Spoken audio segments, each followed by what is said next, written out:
Referee no fair, জালিম জুলম।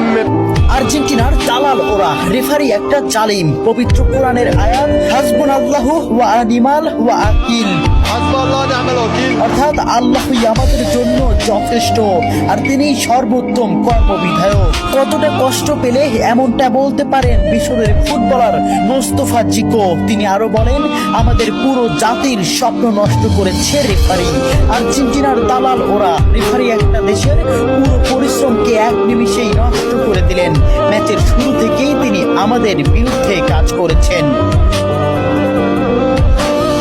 চোখের জলকে সঙ্গী করে আটালান্টার সবুজ ঘাসে পড়ে থাকেন মিশরের স্বপ্নবাজরা। 3-2 গোলে শেষ তাদের বিশ্বকাপের যাত্রা। ম্যাচে ফ্রাঁসোয়া ল্যাটিক্সিয়া রেফারি হিসেবে দায়িত্ব পালন করেন।